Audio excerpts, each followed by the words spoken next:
ጤና ይስጥልን የተወደዳችሁ የቦርከና ሚዲያ ቤተሰቦቻችን የዕለተ ሰኞ ጥር 25 ቀን 2018 ዓ.ም የዕለቱን ዜናዎች ይዘንላችሁ ቀርበናል። ዜናዎቻችንን እንደተለመደው ሁሉ አበይት ዜናዎችን በማስቀደም እንጀምራለን።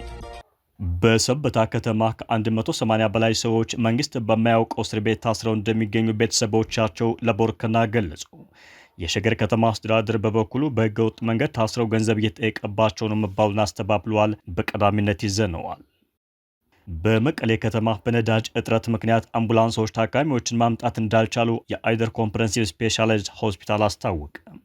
በትግራይ ክልል በመቀሌ ከተማ በሚገኘው አይደር ኮምፕሬሄንሲቭ ስፔሻላይዝድ ሆስፒታል የነዳጅ እጥረትና የኃይል አቅርቦትን በተመለከተ ሆስፒታሉ በአውቶማቲክ ጄኔሬተር በመጠቀም ያለምንም መቆራረጥ የ24 ሰዓት አገልግሎት ይሰጥ እንደነበርና ነገር ግን ላለፉት 15 ቀናት የነዳጅ እጥረት በመከሰቱ የኃይል አቅርቦት መቋረጡን የሆስፒታሉ ከፍተኛ አመራር ተናግረዋል። ተጨማሪ መረጃ ይዘናል። በጋምቤላ ክልል ዲማ ወረዳ የሚመረተው ወርቅ በህጋዊ መንገድ ወደ ብሔራዊ ባንክ እየገባ አይደለም ተባለ። በክልሉ 203 በሚደርሱ ልዩ አነስተኛ የወርቅ አምራቾች ከፍተኛ የሆነ ወርቅ እየተመረተ ቢሆንም የሚመረተው ወርቅ በአግባቡና በህጋዊ መንገድ ወደ ብሔራዊ ባንክ መግባት ቢኖርበትም እየገባ ለመሆኑን የወረዳው ውሃና ማዕድን ጽሕፈት ቤት አስታውቋል። ሌላኛው የዜናችን አካል ነው። በቤንሻንጉል ጉሙዝ ክልል ተማሪዎች በወርቅ ማዕድን ስራ ላይ መሰማራት ለትምህርት መቋረጥ ምክንያት መሆኑ ተገለጸ። ችግሩን ለመቅረፍ ከጸጥታ አካላትና ከወረዳ አመራሮች ጋር ንግግር መጀመሩን የክልሉ ትምህርት ቢሮ አስታውቋል። በዝርዝር እናስደምጣችኋለን። ዜናዎቻችን በዝርዝር ወደ እናንተ እናደርሳለን። በቅድሚያ በሰበታ ከተማ ከ180 በላይ ሰዎች መንግስት በማያውቀው እስር ቤት ታስረው እንደሚገኙ ቤተሰቦቻቸው ለቦርከና ገለጹ። የሸገር ከተማ አስተዳደር በበኩሉ በህገወጥ መንገድ ታስረው ገንዘብ እየተጠየቀባቸው ነው መባሉን አስተባብሏል። በሸገር ከተማ አስተዳደር ሰበታ ወረዳ የመንግስት ሰራተኞችና አርሶ አደሮች ያላግባብ ታስረው ገንዘብ ክፈሉ እየተባሉ በመሆኑ መፍትሄ እንዲሰጣቸው የታሳሪ ቤተሰቦች ጠይቀዋል። ቅሬታቸውን ለቦርከና ያቀረበው አንድ የታሳሪ ቤተሰብ አርሶ አደሩ በጣም ተቸግሯል፣ ከ180 በላይ አርሶ አደር ነው የታሰረው፣ እህል መሰብሰቢያ ሲደርስ በየቤታቸው ብር አምጡ እያሉ እያሰሩ ነው ሲሉ በምሬት አስረድተዋል። ብዙ የአካባቢው ነዋሪዎች ታስረዋል። የእኛ ወንድም ከታሰረ ከ2 ወራት በላይ ሆኖታል። ሌሎች 1 ዓመት 6 ወራት 2 ወርና ከዛም በላይ ታስረዋል። ከለቀቁ በኋላም አንዳንድ ጊዜ መልሰው ያስሯቸዋል ሲሉ የጉዳዩን አሳሳቢነት አስረድተዋል።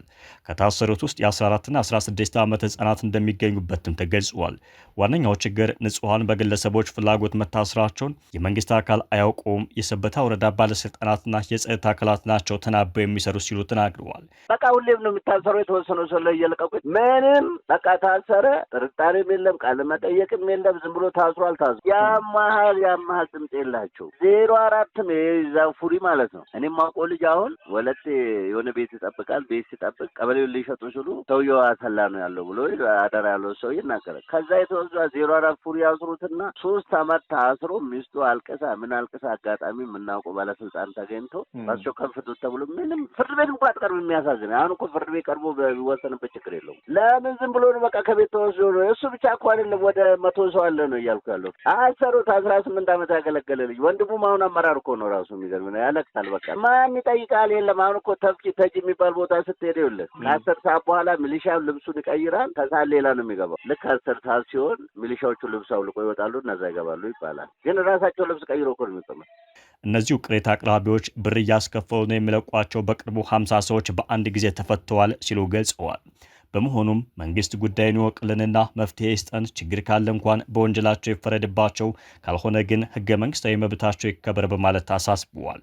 ሌላኛው የቦርከና ምንጭ አንድ ሰው ጥፋተኛ ሆኖ ከተገኘ ፍርድ ቤት መቅረብ ሲገባው ከ1 ዓመት በላይ ያለ ፍርድ የተቀመጡ አሉ ያሉ ሲሆን በቅርቡ አንድ ግለሰብ ከ1 ዓመት በላይ ከታሰረ በኋላ አንድም ቀን ፍርድ ቤት ሳይቀርብ ተፈቷል። ይህ ህጋዊ አካሄድ አይደለም፣ አሳሳቢ ጉዳይ ነው ሲሉ ገልጸዋል። ግን አንተ አንድ ግለሰብ አስሮ ምንም በቃ ከፈለክ እኮ ሰው ዝም ብለህ ታስራለህ። ምንም ኃላፊነት አይጠበቅም። እንደፈለክ ነው የምታረቀው። አሁን አንተ የደንብ ኃላፊም ከሆንክ ወረዳውን ታስራለህ፣ ክፍለ ከተማውን ታስራለህ፣ ፖሊሱን ታስራለህ። ህግ የሚባል ቅደም ተከተል የለም ሰበታ። እኔ እንደውም መጀመሪያ ኮንሰንትሬሽን ከሆነ ብዬ ተጠራጠርኩ። ይህም እኮ የተያዘው ራሱ ካቢኔ ነው። የሚገርም ነገር መንግስት ውስጥ 18 ዓመት ያገለገለ የታሰረውን ተፍኪ ነበር የሚሰራው። ከተፍኪ ነው የመጡት። እዛ ሰበታን አለፍ ብለዋል። አሁን እዛ የቀሩት 100 ሰዎች ናቸው። 150 ነበሩ 50 ተለቀቀ አሉ። በቃ እነዚያ የተለቀቁት የቆዩ ተብሎ ነው። ይሄኛውን ገንዘብ በመጠየቅ የፈለጉትን ይለቃሉ፣ ካልሆነ ግን መቼም አይፈቱም ካሉ በኋላ ማንም በማያውቀው ስፍራ ታግተው ይገኛሉ ሲሉ አብራርተዋል። አንድ የቤተሰብ አስተዳዳሪን ማሰር የቤቱን ሙሉ ሰዎች ማሰር ማለት ነው ሲሉም የድርጊቱን አሳሳቢነት አጥብቀው ገልጸዋል። አሳዛኙ ነገር ሰዎቹን የሚያስረው አካል የመንግስት የጸጥታ አካል ወይም ፖሊስ ሳይሆን ወረዳ ያደራጃቸው ግለሰቦች ናቸው ብለዋል።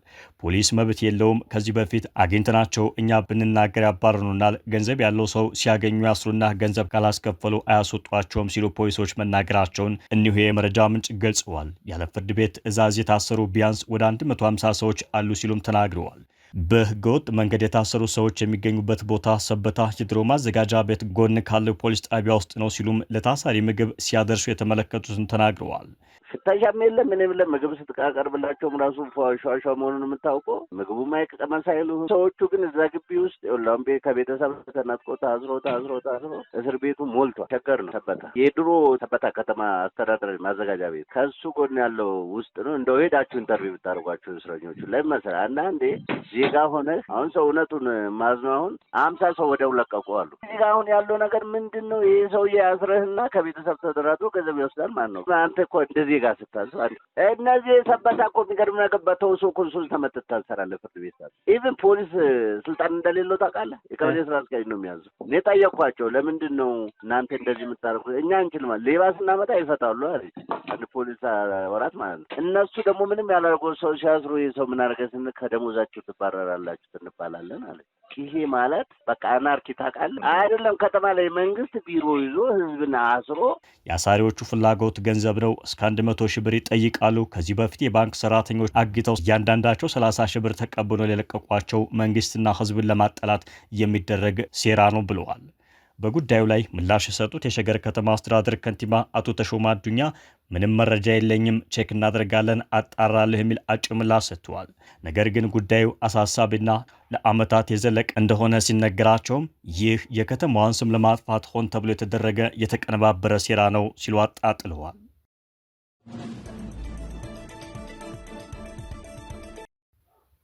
በመቀሌ ከተማ በነዳጅ እጥረት ምክንያት አምቡላንሶች ታካሚዎችን ማምጣት እንዳልቻሉ የአይደር ኮምፕሬሄንሲቭ ስፔሻላይዝድ ሆስፒታል ገለጸ። በትግራይ ክልል ዋና ከተማ በመቀሌ ከተማ የሚገኘው አይደር ኮምፕሬሄንሲቭ ስፔሻላይዝድ ሆስፒታል የነዳጅ እጥረትና የኃይል አቅርቦትን በተመለከተ ሆስፒታሉ በአውቶማቲክ ጄኔሬተር በመጠቀም ያለምንም መቆራረጥ የ24 ሰዓት ኤሌክትሪክ አገልግሎት ይሰጥ እንደነበር ተገልጿል። በአይደር ኮምፕሬሄንሲቭ ስፔሻላይዝድ ሆስፒታል የህዝብ ግንኙነት አስተባባሪ የሆኑት አቶ ብርሃነ ገብረ ሚካኤል ላለፉት 15 ቀናት የነዳጅ እጥረት በመከሰቱ የኤሌክትሪክ ኃይል በተደጋጋሚ እየተቋረጠ ይገኛል ብለዋል። ይህ መቆራረጥ የጽኑ ሕክምና፣ የቀዶ ሕክምናና የኩላሊት እጥበት ወሳኝ ሕክምናዎች ላይ ከፍተኛ ስጋት ፈጥሯል ብለዋል። የትራንስፖርት አገልግሎት መዳከም የነዳጅ እጥረቱ በሰራተኞች የትራንስፖርት አገልግሎት ላይ ተጽዕኖ አሳርፏልም ሲሉ አክለዋል። ቀደም ሲል በቀን 3 ጊዜ ይሰጥ የነበረው የሰርቪስ አገልግሎት አሁን ወደ 2 ቀን ዝቅ እንዲል ተደርጓል። በዚህም ምክንያት ሰራተኞች ረጅም ርቀት በእግር ለመጓዝ ተገደዋል። ከአይደር በ10 ኪሎ ሜትር ርቀት ላይ የሚኖሩ ሰራተኞች ግማሽ መንገድ በእግር እንዲጓዙ መደረጉ በስራ ተነሳሽነታቸው ላይ አሉታዊ ተጽዕኖ አሳድሯል ሲሉ ገልጸዋል። ሰራተኞች ማታ ወደ ቤታቸው ሲመለሱ ለተለያዩ እንግልቶችና የጸጥታ ስጋቶች እየተጋለጡ ይገኛል ሲሉም አክለዋል። በነዳጅ እጥረት ምክንያት የሞባይል ስልክ ባትሪና በሻማ አገልግሎት እየተሰጠ ይገኛል። የነዳጅ እጥረት ያስከተለው ተጽዕኖም የአምቡላንስ አገልግሎት መቋረጥ፣ በነዳጅ እጥረት ምክንያት አምቡላንሶች ታካሚዎችን ወደ ሌላ ተቋም ማመላለስ ባለመቻላቸው በተለይም በወሊድ ላይ ያሉ እናቶች ለከፍተኛ እንግልትና አደጋ ተጋልጠዋል ነው ያሉት። እንደ ድንገተኛ የኩላሊት እጥበትና የጽኑ ሕክምና ወይም አይሲዩ ያሉ ወሳኝ ክፍሎች የኃይል አቅርቦት አስተማማኝ ባለመሆኑ አገልግሎታቸው ተዳክሟል ሲሉ ተናግረዋል። ሆስፒታሉ 24 ሰዓት አገልግሎት ለመስጠት ጄኔሬተር ቢኖረውም በነዳጅ እጥረት ምክንያት አጠቃቀሙን ለመቀነስና ለወሳኝ ክፍሎች ብቻ ለመዋል መገደዱን አቶ ብርሃነ ገልጸዋል። የሆስፒታሉ የህዝብ ግንኙነት ኃላፊ አክለውም መንግስት ሆስፒታሉ ያለውን ችግር ተረድቶ አፋጣኝ መፍትሄ እንዲሰጥ ጥሪ አቅርበዋል። በጋምቤላ ክልል ዲማ ወረዳ የሚመረተው ወርቅ በህጋዊ መንገድ ወደ ብሔራዊ ባንክ እየገባ አይደለም ተባለ። በክልሉ ዲማ ወረዳ 203 በሚደርሱ ልዩ አነስተኛ የወርቅ አምራቾች ከፍተኛ የሆነ ወርቅ እየተመረተ ቢሆንም የሚመረተው ወርቅ በአግባቡና በህጋዊ መንገድ ወደ ብሔራዊ ባንክ እየገባ አለመሆኑን የዲማ ወረዳ ውሃና ማዕድን ጽሕፈት ቤት ኃላፊ አቶ ጆን ኮክ ገልጸዋል። ከዚህም ጋር ተያይዞ ከልዩ አነስተኛ የወርቅ አምራቾች መከፈል የነበረበት የሮያሊቲ ክፍያ በአግባቡ እየተከፈለ ባለመሆኑ ወረዳው ማግኘት የሚገባውን ከፍተኛ ገቢ እያጣ መሆኑን ገልጸዋል። ወርቅ በኢትዮጵያ ከነዳጅ ባልተናነሰ የገቢ ምንጭ በመሆኑ ወርቅ በህገወጥ መንገድ የሚያዘዋውሩ አካላት በሀገር ኢኮኖሚ ላይ ከፍተኛ በደል እየፈጸሙ መሆናቸውን ተገንዝበው ከድርጊታቸው መቆጠብ አለባቸው ብለዋል። የወረዳው የወርቅ ቁጥጥር ኮማንድ ፖስት በወሰነ ውሳኔ መሰረት እያንዳንዱ ልዩ አነስተኛ ወርቅ አምራች ባለው የማሽን ብዛት ታይቶ ወርቅ በየወሩ ወደ ብሔራዊ ባንክ እንዲያስገባ ውሳኔ መተላለፉ ተገልጿል።